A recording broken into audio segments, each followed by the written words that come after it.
21 hari saya ditahan di Kalimantan Tengah. Berarti Palangkaraya. pernah ditangkap, pernah ini masuk Islam. Saya ditangkap 3 Ini kali. 3 kali. 3 kali saya Apa ya? ditahan. Di Kalimantan Tengah. Oh. Sekali. Terus tahun 74 saya sekali. Peristiwa Malari. Malari. 15 Januari. Iya. Tahun 82 peristiwa Lapangan Banteng. Saya juga ditangkap sekali. Karena apa tuh biasa? Jadi gini, ada masa waktu itu, masa dari kelompok Islam waktu itu P3. Itu yang tidak puas. Dulu ada 3 partai, PDI, Ya. P3, dan Golkar. Betul. Nah, kami waktu itu di Golkar. Oh. Tapi orang nggak tahu. Karena saya waktu itu sama almarhum Pak Adam Malik dan Bu Adam Malik. Iya.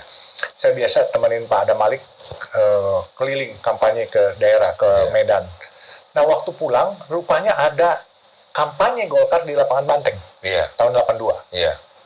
Itu diserbu sama massa P3. Iya. Dan terjadi kerusuhan. Iya. Nah, waktu saya itu juga, saya sebagai RW 03 Pasar Baru. Iya. Ada massa masuk di situ. Saya terus bilang, jangan ngerusak, ayo kita takbir. Takbir, saya ikut takbir.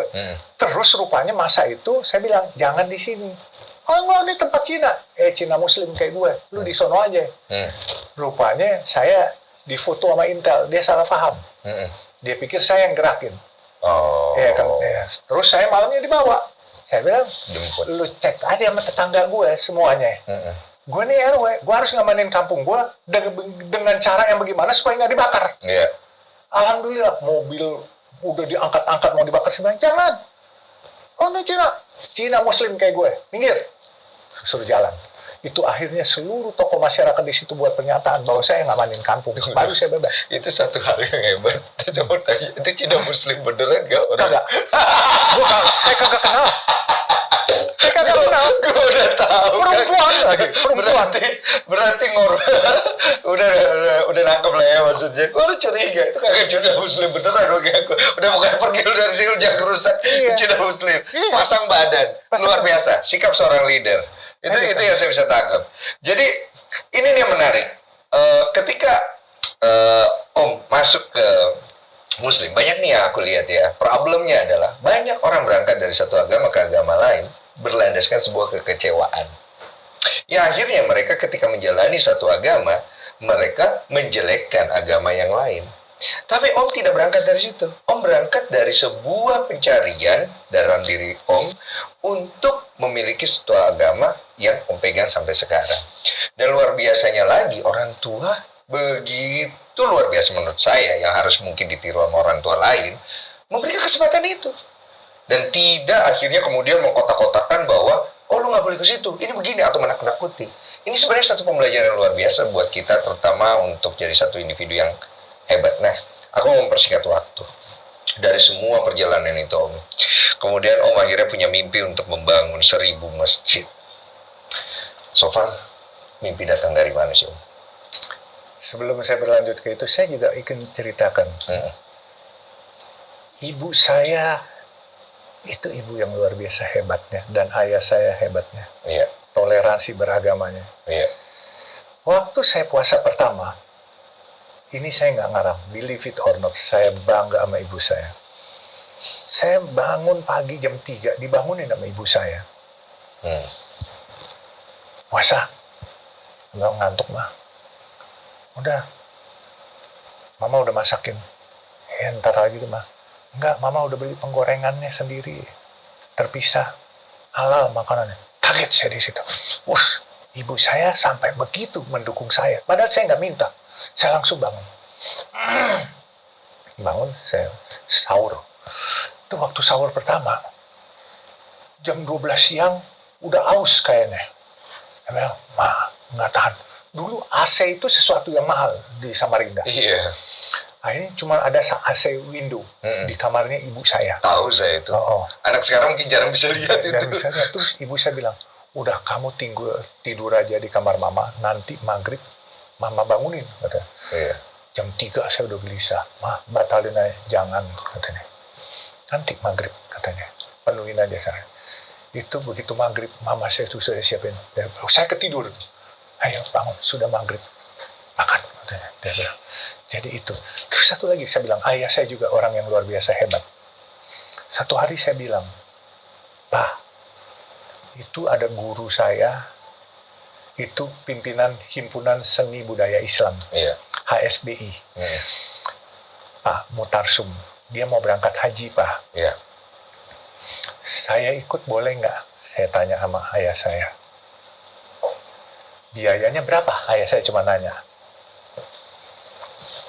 Waktu itu biayanya cuma 2 juta naik haji. Tahun 81. lumayan. Ya. Oke. Terus bapak saya ambil tas ecolaknya dulu, Samsonite. Iya. Kotak itu ya. Tas tukang Itu cukur tuh ya. pertanda pertanda lu punya duit tuh biasanya kalau ke zaman dulu tuh. Kagak, nggak ada duit. Dia buka cek dulu Bank Bumi Daya. Ayo. Dia bukain cek nih. Saya pikir dia kasih saya 2 juta doang. 2,5 juta. Saya lihatnya 2,5 juta gitu. Ada 500.000 tambahan.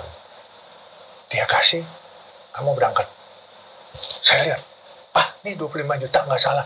Iya, kamu kan berdua sama teman kamu. Mutarsum itu. 25 juta apa 2 juta? 25 juta dikasih. Saya bilang, Pak, ini kebanyakan. Nggak apa-apa, nanti kalau kamu di sana mau beli apa, jangan sampai kamu kelaparan. Luar biasa nggak ayah saya kasih? Tuh, 2 juta. Nah, Berangkat 2 juta. Misalnya saya berdua 4 juta kan? 4 juta? Dikasih 25 juta sama ayah saya. Itu bisa lebih dari 1 orang yang berangkat haji. Betul. Jadi uangnya akhirnya saya simpan. Di sana, saya pakai buat orang-orang yang jamaah haji yang nggak bisa beli kurban, saya kasih. Terus sisanya saya beli kalung liontin yang gambar Ka'bah, gambar tulisan Allah di situ. Saya beli, saya buat oleh-oleh, kasih ke Bu Adam Malik, kasih ke ibu saya, ke ayah saya kasih. Jadi duit itu luar biasa. Jadi yang tidak mendukung saya adalah komunitas saya waktu saya masuk Islam. Komunitas maksudnya gimana? Teman-teman sekitar saya, terutama yang Chinese komunitas, itu bilang, ngapain lu masuk Islam? Itu kan agama orang susah, orang miskin katanya. Saya bilang, no, itu keyakinan gue, kepercayaan gue. Jangan-jangan Allah kasih gue ntar kaya loh. Lu ntar nyesel loh. Mendingan lu ikut gue, malah saya bercandain. Dia boleh menghina, kita nggak boleh marah. Ya kan, kita bawa santai aja gitu. Rupanya, omongan saya yang bercanda, dijabah malaikat. Alhamdulillah, kun fayakun. Saya anak jalanan, sekolah nggak tinggi, mimpi jadi tukang parkir, akhirnya bukannya tukang parkir, dikasih lahan parkir di atas tol. Itu.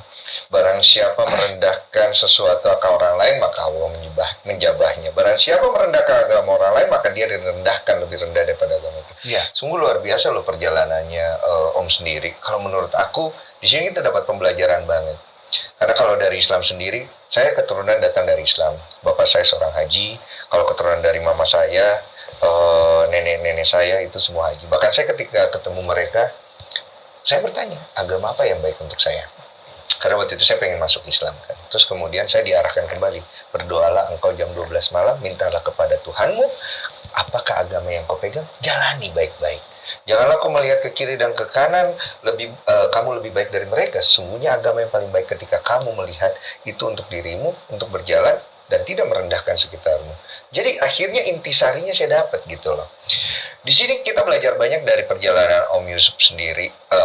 Bagaimana akhirnya bisa ketemu seorang Buya Hamka, kemudian bisa mengalami kegagalan berkali-kali, bahkan yang luar biasanya dalam 3 jam kehilangan ratusan juta dolar, bangkit lagi dari keterpurukan sehingga menjadi sosok yang saya lihat sekarang, dan puji Tuhan, alhamdulillah saya bisa melihat sosok itu, satu kesempatan yang luar biasa lah buat saya.